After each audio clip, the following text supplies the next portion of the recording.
지난 15장에서는 모압이라고 하는 나라가 순식간에 급격하게 멸망받을 것과 그의 멸망으로 인하여 백성들이 유리하며 고통을 받을 것 예언한 말씀 함께 나누었습니다.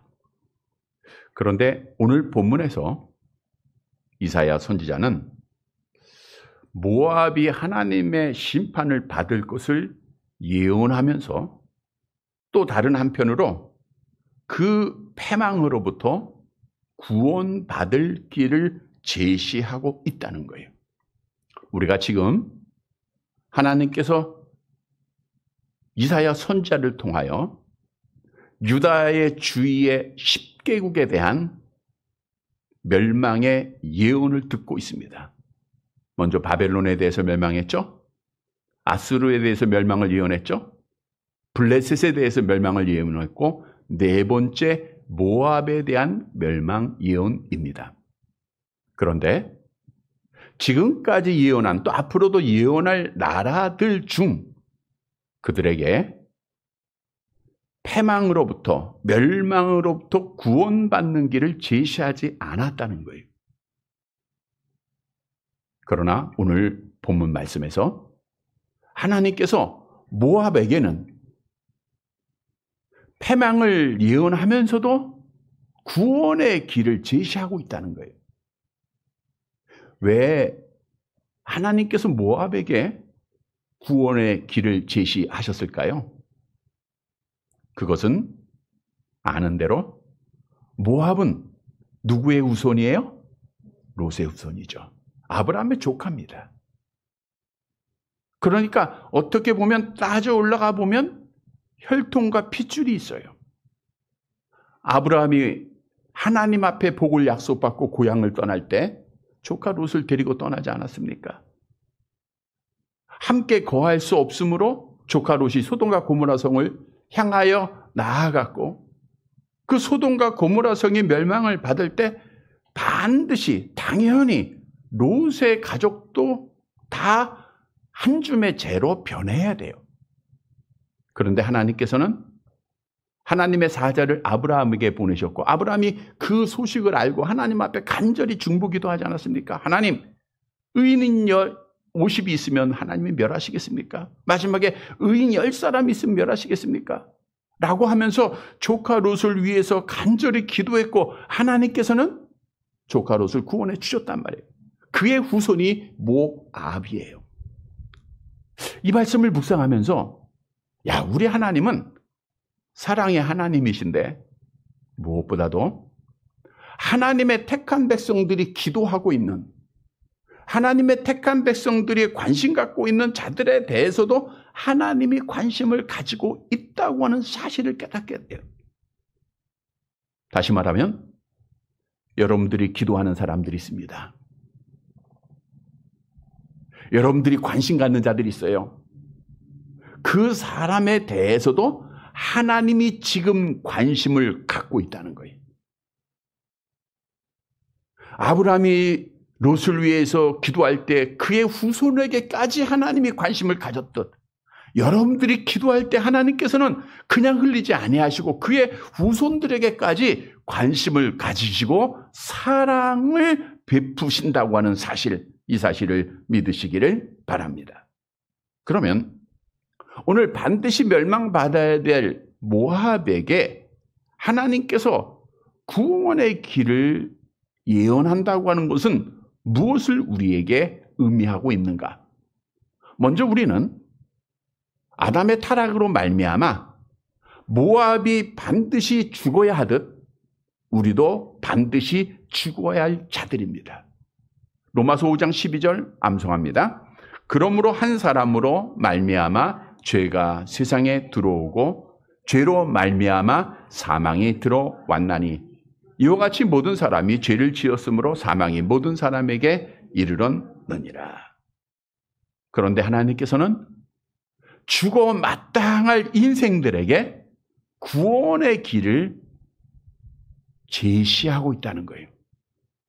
여러분, 죄인이 의인되는 길, 오늘 오전에도 말씀드렸죠? 뭐예요? 믿음으로. 누굴 믿어요? 예수를 그리스도로 믿음으로. 오직 한 길밖에 없어요. 암송합니다. 예수께서 가라사대 내가 곧 길이요 진리요 생명이니 나로 말미암지 않고는 아버지께로 올 자가 없느니라. 오직 한 길이에요. 사도행전 4장 12절 계속 암송합니다. 다른 이로서는 구원을 얻을 수 없나니 천하 사람 중에 구원을 받을 만한 다른 이름을 우리에게 주신 일이 없음이라 하였더라. 오직 예수입니다. 죄인이 의인 되는 길은 어떤 행위가 아닙니다. 오늘 오전에 말씀드린 대로 선하게 살았다고 착하게 살았다고 가는 것이 아니라 오직 예수예요. 이건 기독교의 진리예요. 그런데 오늘 모압에서 나라에 대해서 예언을 하면서 멸망에서 구원받는 길을 제시하면서 행위를 말씀하고 있다는 거예요. 이렇게 행해야 한다는 거예요. 물론 중요한 사실은 이것이 행위 구원을 말하는 것은 아닙니다. 믿음을 근거로 오실 메시아를 믿는 근거로 이러한 행위를 가져야 한다는 거예요. 다시 바꿔 얘기하면 우리가 하나님 앞에 의인되었으면 하나님의 자녀가 되었으면 이런 행위가 반드시 따라야 된다고 하는 것을 말씀해 주고 있는 겁니다. 따라서 멸망에서 구원으로 오늘 설교 제목입니다. 멸망에서 구원받는 것은 예수 믿는 길밖에 없고 예수를 진짜 믿는 자들은 이러한 삶을 살아야 돼요. 그것이 증거입니다. 오늘 말씀을 통해서 예수께서 그리스도이심을 다시 한번 확신할 뿐 아니라 멸망에서 구원받는 자의 삶으로 우리가 믿음을 지켜서 하나님의 약속대로 마지막 날 구원받는 사랑하는 성도들이 되시기를 간절히 바랍니다. 첫째 대지로 멸망에서 구원으로 가기 위해서는 우상을 버리고 여호와를 예배해야 합니다. 본문 1절 말씀을 함께 보겠습니다. 같이 봅니다. 너희는 이 땅 통치자에게 어린 양들을 들이대 셀라에서부터 광야를 지나 딸 시온 산으로 보낼지니라. 너희는 모압이죠? 너희는 이 땅 통치자는 유대의 땅 통치자 유대의 왕을 의미합니다. 그런데 유다 왕은 하나님의 나라로 하나님이 대리자로 세우신 거예요. 따라서 유대 왕에게 예물을 드린다라고 하는 것은 누구한테 드리는 거예요? 여호와 하나님 앞에 드린다는 거예요. 그래서 어린 양을 너희가 드려라 조공으로 바치라. 이것은 하나님 앞에 제물로 드려라 라고 하는 거예요. 모압 사람들은 자기들에게 다가오고 있는 재난이 그들이 섬기던 우상에게 바친 제물이 부족했기 때문이라고 생각을 하고 있었습니다. 이처럼 헛되고 망령된 미신에 사로잡힌 자들을 향해 이사야 선지자가 너희는 유다 왕에게, 다시 말하면 하나님께 예물을 드리라라는 거예요. 그 말의 의미는 여러 가지가 들어가 있어요. 셀라에서부터 광야를 지나 딸 시온 산으로 보내라. 이 셀라는 바위라고 하는 뜻인데 모압 남방에 위치한 에돔 땅의 지역입니다. 그러니까 모압 남쪽에 에돔이라고 하는 나라의 지역이에요. 크고 거대한 바위의 천의 요새입니다. 이걸 지나면 바로 유다 땅 예루살렘이 나와요. 그러니까 그런 통로를 통해서 하나님 앞에 드리라는 거예요. 자, 지금 모압은 우상을 숭배하는 나라입니다. 우상에게 제물을 드렸어요. 근데 하나님이 뭐라 그래요? 너희는 제물을 누구에게 드려라? 하나님께 드리라는 거예요. 따라서 오늘 본문에서 우리에게 주는 교훈은 멸망에서 구원받는 길은 먼저는 우상을 버려야 돼요. 그리고 하나님께 제물을 드려야 돼요. 여기서 하나님께 제물을 드린다라고 하는 것은 당시에는 제사의 제물이 있었듯 하나님 앞에 예배해야 된다라고 하는 것을 말하는 거예요. 다시 말하면 멸망에서 구원받는 길은 우상 버리는 거예요. 그리고 하나님 예배하는 길이라는 거예요. 모압이라고 하는 나라는 목축에 매우 적합한 땅이었기에 목축업이 크게 발전된 나라입니다. 민수기시 32장에 나와 있죠. 모압 땅에 대해서 같이 볼게요. 곧 여호와께서 이스라엘 회중 앞에서 쳐서 멸하신 땅을 목축할 만한 장소요 당신의 종들에게는 가축이 목축할 만한 장소였다는 거예요. 본래 모압은 다윗과 솔로몬 시대에는 이스라엘이 번영을 이루었죠. 그래서 모압이 다윗과 솔로몬을 섬겼어요. 근데 당시에는 종속이 되게 되면, 섬기게 되면 조공만 바치는 것이 아니라 그들을 나라가 섬겼던 신들도 함께 섬기게 됩니다. 따라서 모압이 다윗과 솔로몬 시대에는 누구를 섬겼을까요? 여호와 하나님의 신앙이 완전하지는 않지만 그래도 조금이라도 있었던 나라라는 거예요. 즉 조공을 바치면서 그 나라가 섬겼던 여호와 하나님의 신앙을 가졌다는 거예요. 그런데 이스라엘이 솔로몬 이후에 분열이 되지 않습니까? 북이스라엘과 남유다로 갈라지게 되죠. 이때 모압은 군사적으로 강했던 북이스라엘을 섬기게 돼요. 근데 북이스라엘은 여호와 하나님을 거짓으로 섬기는, 자기들이 제단을 만들어 놓고 우상을 숭배하는 나라가 되었죠. 당연히 모압도 이스라엘을 섬기면서 뭐 했을까요? 우상을 숭배하게 된 거예요. 그래서 하나님께서 우상을 숭배하고 우상에게 제물을 드리는 자들에게 멸망을 예언한 후 그래도 사랑하시기에 아브라함이 위해서 기도했던 나라였기에 하나님께서 그들에게 기회를 주시는데 우상을 버리라는 거예요. 하나님께서 우리에게 주신 첫 번째 계명입니다. 암송합니다. 나 외에는 다른 신들을 내게 두지 말지니라. 말씀을 드린 대로 우상이란 어떠한 외적인 형상은 물론 더 중요한 것은 하나님보다 더 사랑하는 것이 우상입니다. 내가 하나님보다 더 권신 갖고 하나님보다 더 많이 생각하고 더 많이 사랑하고 더 많이 의지하고 내가 더 많이 생각하는 그것이 다 우상이에요. 왜냐하면 하나님보다 더 많이 생각하고 사랑하는 것이면 하나님이 보이지 않기 때문에 그래요. 특히 오늘날 현대인들은 돈에 우상에 빠져 있습니다. 물질 만능주의에 빠져서 돈이면 무엇이든지 다 할 수 있다고 생각을 하고 이들의 공통점은 무엇일까요?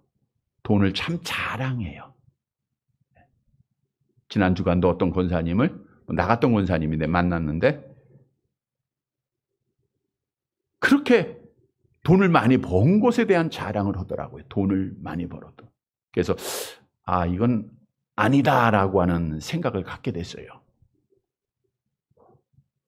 우리가 자랑해야 할 분은 하나님, 예수님. 근데 돈을 얼마나 많이 벌었고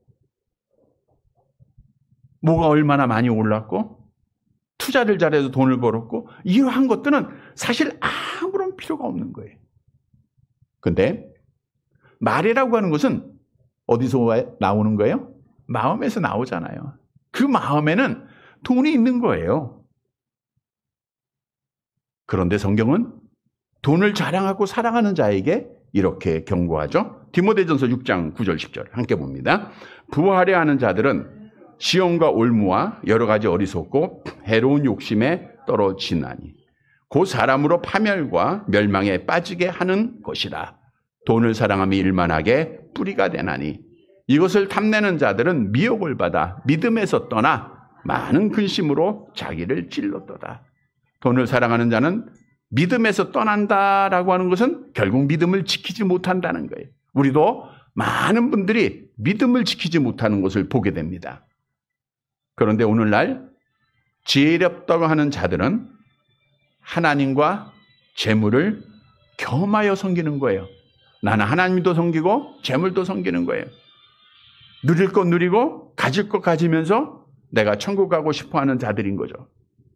성경은 분명히 두 주인을 섬길 수 없음을 우리에게 말씀하죠. 마태복음 6장 24절 함께 봅니다. 한 사람이 두 주인을 섬기지 못할 것이니 혹 이를 미워하고 저를 사랑하거나 혹 이를 중히 여기고 저를 경히 여김이라.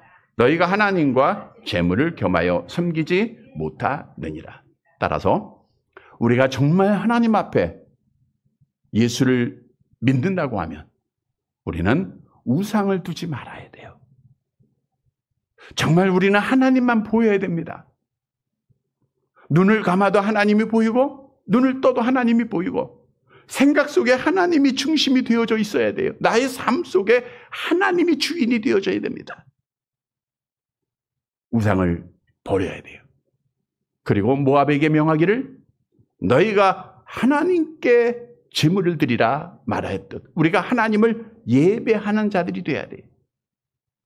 서리문답 45문에 보면 제1계명이 요구하는 것이 무엇입니까? 라고 하는 질문이죠. 함께 답을 합니다.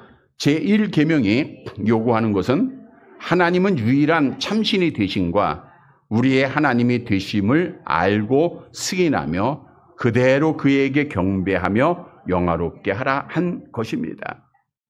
여호와를 섬긴다,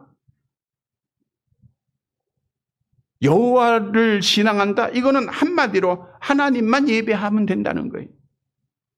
여러분, 우리가 신앙하는 하나님은 창조주입니다. 그분만이 살아계신 분이에요. 그분만이 영원하시고 그분만이 전지전능하시고 그분만이 가장 거룩하시고 그분만이 가장 의로우시고 그분만이 가장 지혜롭고 그분만이 심판주가 되시는 분이에요. 그래서 우리는 그분께만 예배를 드려야 돼요. 잘 아시는 하나님의 요구가 있죠? 신명기 10장 12절 13절 함께 봅니다. 이스라엘아, 내 하나님 여호와께서 내게 요구하는 것이 무엇이냐? 곧 내 하나님 여호와를 경외하며 그의 모든 도를 행하고 그를 사랑하며 마음을 다하고 뜻을 다하여 내 하나님 여호와를 섬기고 내가 오늘 내 행복을 위하여 내게 명하는 여호와의 명령과 규례를 지킬 것이 아니냐. 하나님을 경외한다는 것은 하나님을 예배한다는 거예요. 오늘 오전에도 교회 밖에 구원이 없다고 했는데 이 말은 예배 드리는 자가 구원받은 자라는 거예요. 예배만 드리면 믿음 지킵니다. 어떤 시험이 있고 박해가 왔어도 하나님 앞에 나와서 하나님께 예배만 드리면 결국에는 믿음을 지키게 되는 거예요. 그래서 우리가 예배를 중요하게 여겨야 돼요. 이건 여러분의 구원과 마지막까지 믿음을 지키는데 가장 중요한 요소입니다. 어떤 일이 있어도 그래서 우리가 예배는 빠지지 말아야 돼요. 이것이 멸망에서 구원으로 가는 길이기 때문입니다. 성도 여러분, 오늘 하나님께서 그 오래전에 드렸던 아브라함의 기도를 들으시고 그래도 모압에게 사랑으로 그 멸망에서 구원으로 가는 길을 제시하며 우상을 버리고 하나님을 예배할 것을 명합니다. 우리가 하나님의 백성이라고 하면, 우리가 구원을 소망한다고 하면 분명히 우상을 버리고 하나님보다 더 사랑하는 것 버리고 하나님만 예배해서 마지막까지 믿음을 지키고 하나님의 약속대로 구원의 복을 받는 사랑하는 성도들이 되시기를 간절히 바랍니다. 두 번째로 멸망에서 구원으로 이르기 위해서는 여호와만 피난처로 삼아야 돼요. 여러분, 이 땅의 삶이 결국은 마지막의 삶을 결론짓게 하는 거예요. 이 땅에서 여호와 하나님만 피난처로 삼아야 돼요. 본문 2절 말씀을 볼게요. 다시 봅니다. 모압의 딸들은 아르논 나루에서 떠다니는 새 같고 보금자리에서 흩어진 새 새끼 같을 것이라.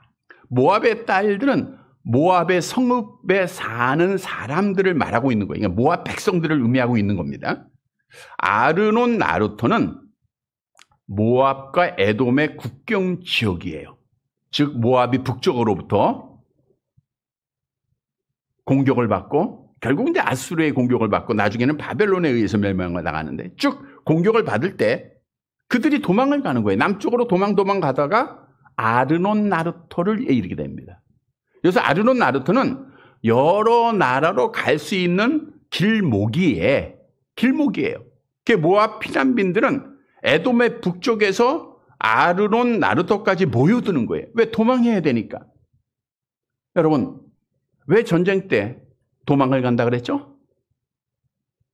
왜 도망가는 거예요? 살기 위해서. 피난처를 찾는 거예요. 우리가 이번에 물로 인해서 많은 사람들이 피해를 봤는데, 자, 그들이 정말 그 징조들을 보고 도망을 해야 돼요. 근데 어떤 분들은 도망하지 않고 도리어 야영한 분들도 있더라고요. 피해야 돼요. 그래서 이 사람들은 도망처로 아르논 나르토로 가는 거예요. 피난하기 위해서. 그런데 오늘 본문을 보세요. 그들이 아르논 나르톤까지 갔지만 뭐 같다 그랬어요?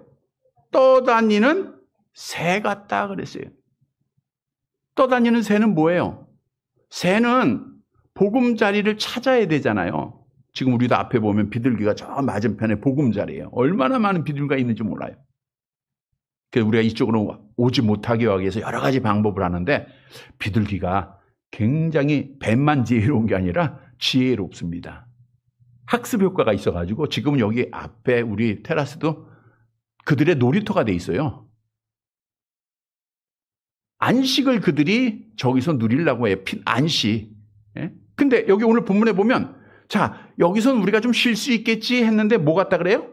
떠다니는 새니까 안식을 얻지 못한다는 거예요. 그들이 위험을 피해서 에돔까지 도망을 왔어요. 아르논 골짜기까지 왔는데 또 떠다녀야 돼요. 안식할 곳이 없어요. 또 어떻게 표현하고 있어요? 흩어진 새 새끼 같다 그랬어요. 여러분 새 새끼가 흩어지면 어떻게 돼요? 죽는 거예요. 저들이 살기 위해서 갔는데 안식할 곳도 없고 피난처도 없고 결국은 죽게 될 것을 말씀하고 있다는 거예요. 따라서 모압이 자기 생각대로 에돔 지옥으로 피하였지만 떠도는 새 같고 또 흩어진 새새끼 같을 것이라고 하는 이것은 우리에게 영적으로 주는 의미가 있습니다. 너희들이 살기 위해서 너희들의 방법대로 너희들의 생각대로 의지할 것 의지하고 피난처를 찾고 있지만 거기에는 참된 피난처가 될 수 없다는 거예요. 바꿔 얘기하면 이 땅에서 참 피난처를 너희가 찾아야 된다는 거예요. 따라서 본문에서 우리에게 주는 교훈은 멸망에서 구원받는 자는 진짜 피난처로 도망을 가야 돼요. 참 피난처만 의지해야 되는 거예요. 그 피난처는 누구예요? 여호와입니다. 우리 예수님입니다. 이스라엘 백성들이 애굽에서 구원받은 후 가나안 땅을 기업으로 얻을 때 도피성으로 6성읍을 구별합니다. 민수기 35장 11절 말씀이죠. 함께 봅니다.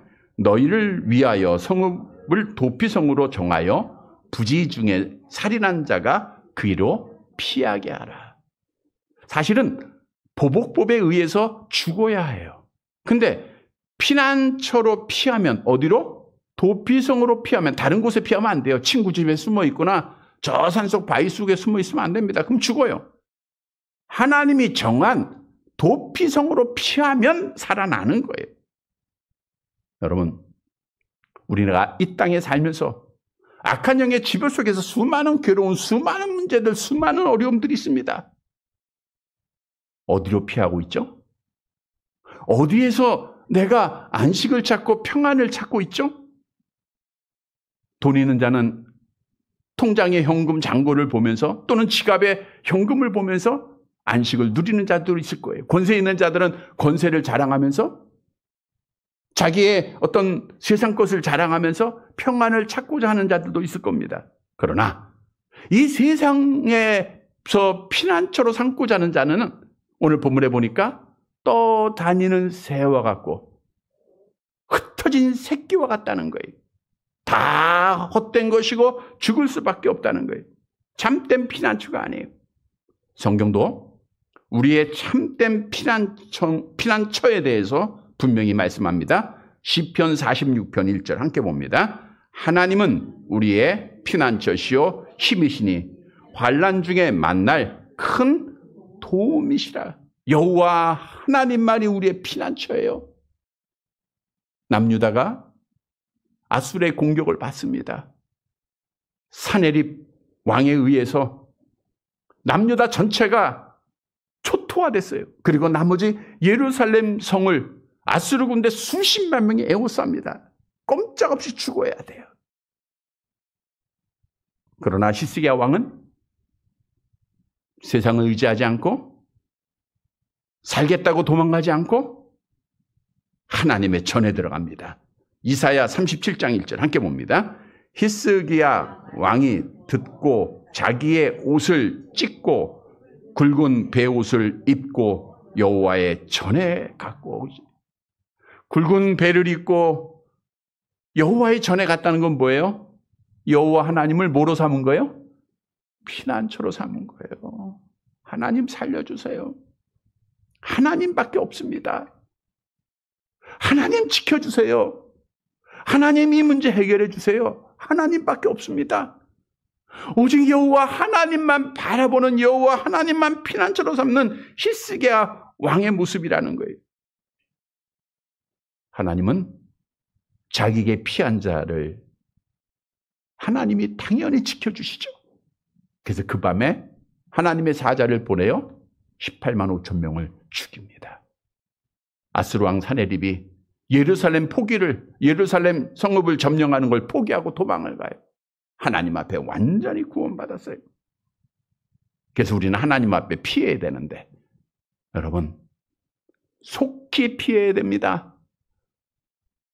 찢기다가 피하지 말고 빨리 피해야 돼요. 시편 55편 8절 함께 봅니다. 내가 나의 피난처로 속히 가서 폭풍과 광풍을 피하리라 하였도다. 기회를 놓치지 말아야 된다는 거예요. 여러분 때 놓치지 말합시다. 우리가 속히 하나님 앞에 가야 돼. 문제 있을 때 이것저것 다 해보다가 나중에 가면 그만큼 시간도 그만큼 아픔도 겪어야 돼요. 먼저 피하면 되는 거예요. 피한다고 하는 것이 뭐예요? 시편 73편 28절 함께 봅니다. 하나님께 가까이함이 내게 복이라. 내가 주 여호와를 나의 피난처로 삼아 주의 모든 행적을 전파리다. 그러니까 피난처로 삼는다는 것은 하나님께 가까이 가는 거예요. 하나님을 찾는 거예요. 교회를 찾는 겁니다. 그러면 하나님이 안아주시고, 여러분 하나님은요, 여러분이 찾을 때마다 얼마나 좋아하시겠습니까? 여러분을 지금 지켜보시고 관심 갖고 계세요. 찾는 자들을 무조건 안아주십니다. 그리고 평안을 주세요. 그래 수고했다. 많이 아팠지? 힘들었지? 다 안아주시고 참 평안을 주시는데, 우리가 잘 아는 말씀대로 주님이 주시는 그 평안함은 세상이 주는 것 같지 않다는 거예요. 따라서 이 땅에서 우리 주님 안에서, 우리 하나님 안에서 평안을 누리는 자가 결국에는 믿음을 지키고 마지막 날 멸망에서 구원의 복을 받게 된다는 거예요. 성도 여러분, 오늘 본문의 모압이라고 하는 나라는 자기들의 생각대로 세상을 향하여 의지하며 피난처로 삼았지만, 저들은 보금자리를 찾지 못한 새와 같고 흩어진 새끼와 같아요. 우리는 이 말씀을 교훈으로 갖고 남은 삶 오직 여호와 하나님만 바라보고 하나님만 의지하고 하나님을 가까이 찾고 하나님을 피난처로 삼아서 주님 주시는 참된 평안을 누리다. 마지막 날 하나님의 나라에서 영원한 평안을 누리는 사랑하는 성도들이 되시기를 간절히 바랍니다. 세 번째 대지로 멸망에서 구원을 받기 위해서는 사랑을 실천해야 됩니다. 본문 3절 말씀을 보도록 할게요. 같이 봅니다. 너는 방도를 베풀며 공의를 판결로 하며 대낮에 밤같이 그늘을 지으며 쫓겨난 자들을 숨기며 도망한 자들을 발각되게 하지 말며. 지금 모압에 대한 예언을 하는데 이 말씀의 뜻은 이렇습니다. 방도를 베풀라, 문제 해결을 위해서 지혜로운 의견을 내놓으라는 건데, 자, 전쟁의 피해로 피난한 자들을 오늘 본문에 보니까 어떻게 도울 것인가, 어떻게 사랑할 것인가에 대해서 생각하고 궁리하고 해결책을 내놓으라, 그거예요. 자, 너희는 대낮에 밤같이 그늘을 지으며 그랬어요. 그 대낮, 하루 중에 햇빛이 가장 강력하게 내리쬐는 그 시간에 그들이 밤 같다라는 것은 그늘이 되어져야 된다는 거예요. 특히 이제 팔레스타인 지역은 굉장히 뜨겁습니다. 지금 우리나라도 폭염에 의해서 이제 많이 힘들어 하는데, 그 39도 됐던 걸 생각하면 31도쯤은 아무것도 아닌 것 같아요. 네. 근데 어떻든 그늘로 피하면 되잖아요. 그 서서 바람이 불어오면 얼마나 시원합니까?